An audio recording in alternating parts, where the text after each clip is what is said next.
today we are going to check what is a waveguide. And before starting waveguide, first we have to understand what is a history, that who leads that. Okay, dielectric waveguide or one hollow tube can transmit a electromagnetic wave. Waveguide is nothing but a hollow tube. So before that waveguide, we are using transmission line for transfer information from one place to another place. So the first 1910, Hondros and Debye, they proposed a concept that propagation of EM waves along cylindrical dielectric guides can possible. Then 1930s, waveguiding and attenuation characteristics were well established, because we know that when we want to communicate anything or we want to design one hardware, the main characteristic is the attenuation characteristics and impedance matching efficiency. I don't know the three characteristics. I can't use any transmission line or any medium for a transmission of data. So in the 1930s, the second innovation, that the characteristics. What are the characteristics? And they establish very well. Okay. Then 1940, investigation on finite length dielectric rod antennas. This is a very important innovation. Then 1950s, development of dielectric waveguides for microwave and millimeter wave integrated circuit. Then 1960, dielectric and dielectric loaded antennas with desirable properties at microwave and millimeter wave frequency. This is very important, that when we are starting with a lower frequency to higher frequency, and why we need higher frequency, because speed, bandwidth. Okay. Then 1980s, class of dielectric surface waveguides as H guides for use in a higher frequency range. Now waveguiding, whatever available media for mm waves. So mm waves are from 30 to 300 gigahertz, and there are five categories of waveguide media. One, hollow metal waveguides, then planar transmission line, quasi-planar transmission line, dielectric integrated guides, H and groove guide structure. In our syllabus, we are having only first category, hollow metal waveguide. In hollow metal waveguide, again there are two types, rectangular and circular. So in our syllabus, we are concentrating on rectangular waveguide, and all the components, whatever we are going to study for microwave, all are base of a rectangular waveguide. Only one component is used as a circular waveguide, and it is a direct frequency meter. Otherwise, if you observe your microwave test bench, then in a microwave test bench, all components are nothing but your rectangular waveguide आप as a use कर सकते हो, because there is no circular waveguide characteristics. This is your hollow metal tube, rectangular waveguide and circular waveguide.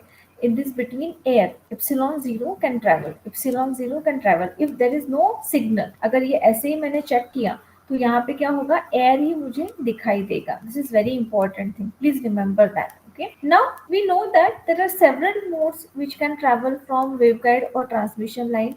TE10, TE11, TE01, TM10, TM11. But we know that TE10 mode is a dominant mode, and it is used as high power transmitting system up to 100 gigahertz. Please underline that mode, TE10 mode. We are using that. Okay. Now TE01 mode is used for a circular waveguide which is having a larger dimension, lower losses, but not a dominant mode. Not practical for realizing wave components. Fine. So now, suppose this is my first signal, this is my second signal, this is my third signal, and my fourth signal, this is my borderline for waveguide. Now what is going to happen in my fourth signal? That it will travel like this, then again it will travel like this, then travel like this, and then again this is your summing point, and these are your borders of a waveguide. This is a border. What is going to happen? This is my input, and here is my output. For the input side, I am going to transfer one signal, and at the output side, I am going to collect all these waveforms. Now here, group velocity and phase velocity concept are there.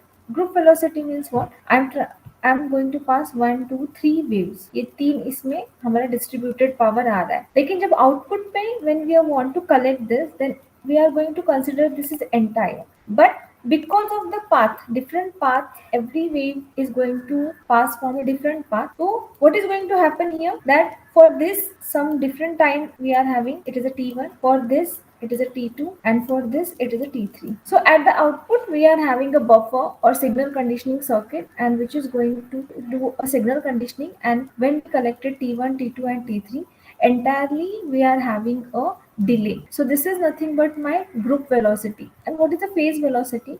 When we are transmitting a signal, आप यहाँ पे आपका source है, okay, source क्या करेगा, that it is going to pass one signal, okay, but according to the imperfection in this medium, there is a phase change for every ray, and this phase change is nothing but a phase velocity. If this phase change is very high, then we are finding a attenuation or drift in a signal, or we are having a lossy channel. Because of that our signal is completely damaged. This is the formula for group and phase velocity. So for phase velocity, omega divided by kz, and for group velocity, vp is equal to omega divided by kz, and for phase velocity, vg is equal to propagation, and this is a group velocity. So again, this is a formula: cutoff frequency divided by omega square under root of c, speed of a light 3 into 10 raised to 8 meter per second. Please remember that for a numerical. Now if this value is less than 1, then phase velocity is greater than the speed of light. Please remember that. Then group velocity is equal to c multiplied by under root of 1 minus omega c divided by omega square. Please note down these two formulae. We are having the numericals for this: phase velocity and group velocity. And this is very interesting result. Vg into Vp is equal to c square, means 3 into 10 raised to 8 meter per second whole square. This is your rectangular waveguide. So what is a rectangular waveguide? Two parallel plate waveguide placed perpendicular to each other. First medium is a dielectric and second is a perfect electric conductor, and these are the three equations: z, x and y direction. This is nothing but a rectangular waveguide. First waveguide component जो हमें as a transmission medium replace करके हमें waveguide में place करना है. मतलब first we are using a transmission line, now we are replacing transmission line with a waveguide. For more information of this topic, don't forget to subscribe my channel Pinnacle.